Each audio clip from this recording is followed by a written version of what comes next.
do some kind of preaching work. Everyone can take whatever skills they have. You know, Krishna really set me up. He gave me skills in music, in writing, in public speaking and performance, you know, just like everything that I would need to do this work. You know? But some other people, other devotees may not have the same kind of qualification. That's all right. You can still preach. You can preach through whatever kind of work you do. See, if you do your work very nicely as an offering to Krishna, that's preaching. Krishna says, whatever you do, whatever you eat, whatever you take, whatever kind of things you buy, whatever you wear, everything should be an offering unto me. And if you do like that, you see, Krishna reciprocates. Well, one more. In Vishnu Sahasranam, the end section is called Phala Shruti. Phala means results.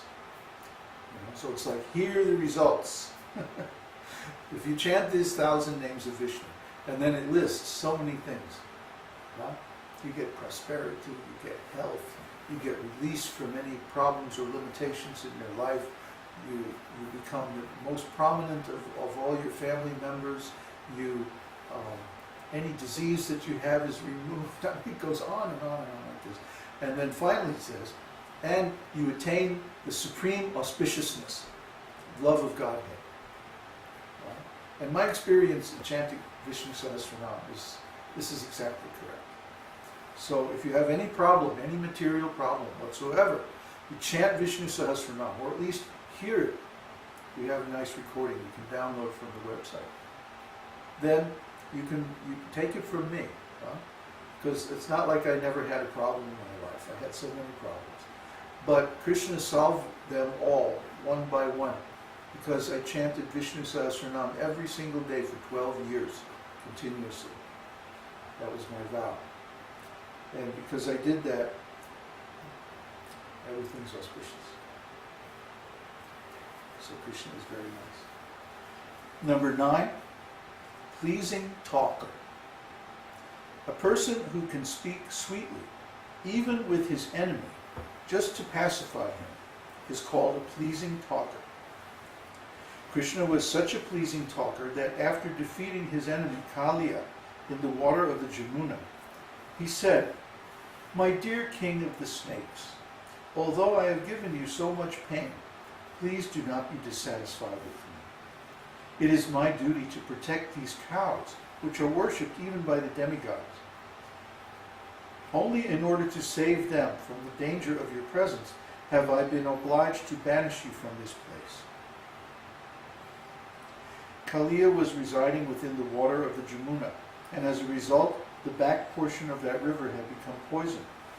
Thus, so many cows who had drunk that water had died. Therefore, Krishna, even though he was only 4 or 5 years old, dipped himself into the water, punished Kaliya very severely, and then asked him to leave the place and go elsewhere. There's a story that he went to Fiji. Yeah, he went to the Fiji island.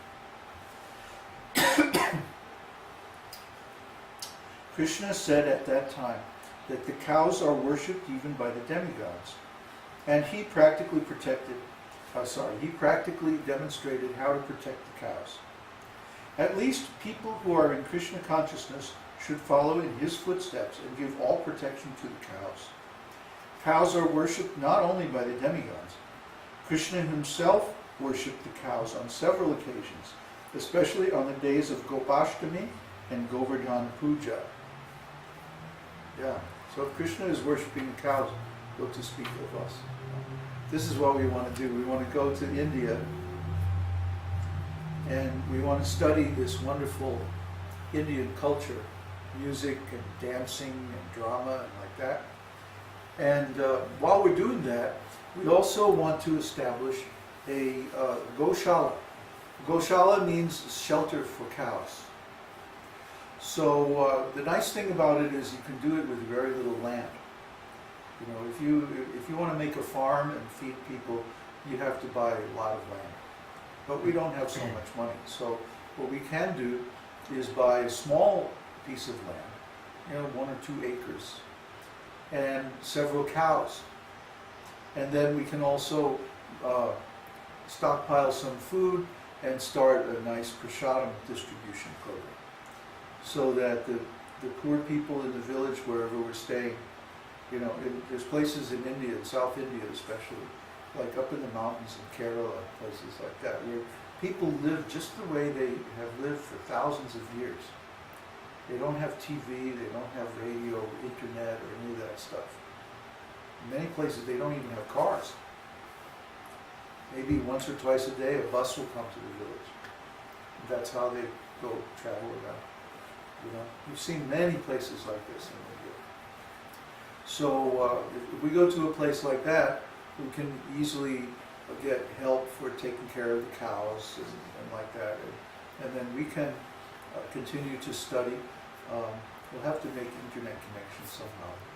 I don't know how we're going to solve that problem. We'll figure it out though. Because we're depending on the internet right now for all of our preaching work. So maybe we have a place in town, and then we have a place out in the village somewhere where the milk is produced and like that. And then we have a prasadam program. So we want to do like that. And then through prasadam, of course, people will become nice devotees. Because if a person is eating something that's contaminated, then their consciousness is also contaminated. The saying is, you are what you eat, right? So if you eat nonsense food not offered to Krishna, Krishna says you're eating only sin. And how can a person who's sinful be happy? So it's pretty plain, pretty obvious that if we distribute large amount of prasadam to all the people in the village, then that whole village will become very nice. And Prabhupada used to say it will become just like Vaikuntha. So we want to live in Vaikuntha. Take it from me, if you serve Krishna like this, then you'll be in Vaikuntha everywhere you go. So 1 or 2 more. What time is it? 7:43. Oh, it's getting late. So 1 or 2 more. Number 10 is fluent. A person who can speak meaningful words and with all politeness and good qualities is called a vavaduka, or fluent. There is a nice statement in Śrīmad-Bhāgavatam regarding Krishna speaking politely. When Krishna politely bade his father, Nanda Maharaj, to stop the ritualistic offering of sacrifice to the rain god, Indra, a wife of one village cowherd man became captivated. She later thus described the speaking of Krishna to her friends. Krishna was speaking to his father so politely and gently that it was as if he were pouring nectar into the ears of all present there. After hearing such sweet words from Krishna, who will not be attracted to him? Krishna's speech, which contains all good qualities in the universe, is described in the following statement by Uddhava. The words of Krishna are so attractive that they can immediately change the heart of even his opponent. His words can immediately solve all of the questions and problems of the world. Although he does not speak very long, each and every word from his mouth contains volumes of meaning. These speeches of Krishna are very pleasing to my heart.